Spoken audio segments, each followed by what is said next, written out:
mas estou vivo pelos séculos dos séculos e tenho as chaves da morte e do inferno.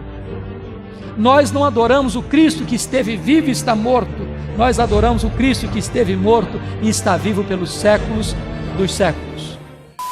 Até nas horas mais sombrias, amargas, adversas, Deus está no trono. As rédeas da igreja estão nas suas poderosas mãos. Deus nunca perdeu o controle. Aquele dia era um dia de domingo. Era o dia do Senhor. Quando João escuta atrás dele uma voz como de trombeta dizendo: que vês, escreve em livro e manda às 7 igrejas: Éfeso, Esmirna, Pérgamo, Tiatira, Sardes, Filadélfia e Laodiceia. Diz que quando João se voltou para ver quem falava com ele, ele não viu quem falava com ele. Ele viu 7 candeeiros de ouro. Ele viu as 7 igrejas.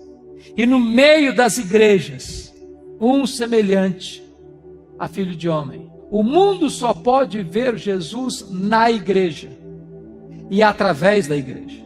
Mas o Cristo que João vê não é mais o Cristo angustiado,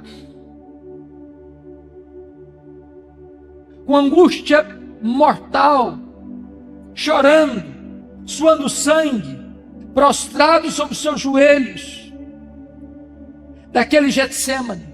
O Cristo que João vê não é mais o Cristo humilhado, cuspido e esbordoado do sinédrio judaico.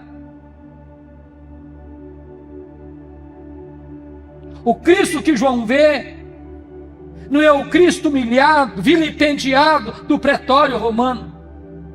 O Cristo que João vê não é o Cristo que caminha carregando uma cruz pesada, debaixo dos apupos e vaias de uma multidão ensandecida, tresloucada, sangue sedenta. O Cristo que João vê não é o Cristo suspenso entre a terra e os céus, pregado naquela cruz. O Cristo que João vê é o Cristo da glória. É o Cristo vencedor. É o Cristo onipotente. Diz o texto que seus cabelos não estavam mais cheios de sangue e poeira, mas eram brancos como a neve, como a lã. Seus olhos não estavam mais empapuçados de sangue, mas eram como chamas de fogo. Suas mãos não estavam mais esmagadas pelos cravos, mas sustentavam a igreja. Seus pés não estavam mais presos ao lenho, mas eram como bronze polido. Sua voz não estava mais embargada pela sede, era como voz de muitas águas. E o seu rosto não estava mais desfigurado, mas brilhava como o sol no seu fulgor. Quando João vê o Cristo da glória, ele cai aos seus pés como morto. E o Cristo da glória põe a mão direita sobre ele. Diz: não temas, João. Eu sou o primeiro e o último. Eis que eu estive morto, mas estou vivo pelos séculos dos séculos e tenho as chaves da morte e do inferno. Nós não adoramos o Cristo que esteve vivo e está morto. Nós adoramos o Cristo que esteve morto e está vivo pelos séculos dos séculos. No verso de número 13, vemos que Jesus está no meio das igrejas. No meio. E eu quero dizer para você, com toda a convicção de fé, que Jesus está no nosso meio nesta noite. E é porque Ele está no nosso meio nesta noite que nós estamos aqui. Se Ele não estivesse aqui, não teria sentido estarmos aqui. E Ele está no nosso meio. Não apenas de forma estática. Olha comigo o capítulo 2, versículo 1. Porque diz aí que Ele não está apenas presente no meio das igrejas, mas Ele anda no meio das igrejas. E eu quero dizer para você também que Jesus está andando entre nós nesta noite, para sondar a igreja, para corrigir a igreja, para exortar a igreja, para encorajar a igreja, para fazer promessas à igreja. E há um estribilho que se repete em todas as cartas. Em todas elas, sem exceção. O estribilho é este: eu conheço, eu conheço, eu conheço, eu conheço, eu conheço, eu conheço, eu conheço. Para 5 dessas igrejas, Jesus foi usar a mesma expressão.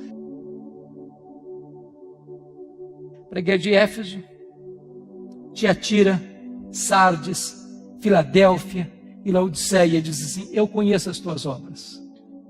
Aquilo que seu pai não sabe, eu sei. Aquilo que a sua mãe não sabe, eu sei. Aquilo que seu marido não sabe, eu sei. Aquilo que a sua mulher não sabe, eu sei. Aquilo que o seu pastor não sabe, eu sei. Ninguém pode esconder nada daquele cujos olhos são como chama de fogo. Ele conhece a nossa vida. Mas para a igreja de Esmirna, a mais pobre igreja da Ásia, Jesus usa outra expressão e diz assim: eu conheço a tua tribulação e a tua pobreza, mas tu és rico.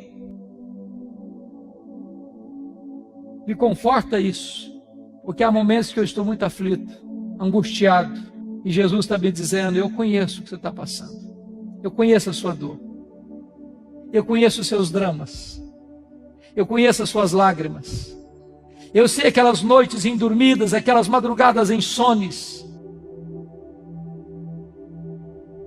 aquelas horas de pavor e horror da sua alma. Eu sei o que você está passando, a sua dor está presente ante mim. E Jesus me choca com o seu diagnóstico, porque você e eu temos uma ideia de que seja uma igreja rica. O que é uma igreja rica para nós? Uma igreja que tem muitos membros? É uma igreja que tem um templo suntuoso? É uma igreja que tem um orçamento robusto? É uma igreja que tem muita gente influente na sociedade? O que é uma igreja rica? Para a mais pobre igreja da Ásia, Jesus Cristo diz assim: eu conheço a tua pobreza, mas tu és rico. Pobre na terra, rico no céu. Pobre financeiramente, rico espiritualmente. Rico diante dos homens, pobre diante de Deus. Esse era o diagnóstico de outra igreja, a igreja de Laodiceia. Aquela igreja tinha a melhor autoestima da Ásia. Aquela igreja se olhava no espelho e dava nota máxima para si mesma. Aquela igreja batia palma para ela mesma. Aquela igreja formava um grande coral e cantava o hino "Quão grande és tu" diante do espelho. Aquela igreja dizia: eu sou rica, abastada, não preciso de nada. E Jesus Cristo olha e faz um outro diagnóstico: não. Tu és infeliz, miserável, pobre, cego e nu. O que é importante não é ser rico diante dos homens, é ser rico diante de Deus. Agora Jesus olha para a igreja de Pérgamo e vai fazer uma outra avaliação, outro diagnóstico, e diz assim: eu conheço o lugar onde tu habitas. Onde está o trono de Satanás. Eu não sei exatamente por que Jesus Cristo disse isso sobre Pérgamo. Eu só sei que Pérgamo era a segunda maior cidade da Ásia Menor, só perdia para a capital, que era Éfeso. Mas 2 coisas me levam a crer que Jesus estava dizendo o seguinte: primeiro, quando se concorria na Ásia Menor, qual cidade construiria o primeiro templo de adoração ao imperador romano? Pérgamo ganhou a concorrência de Éfeso. E Pérgamo construiu o primeiro templo de adoração ao imperador como uma divindade.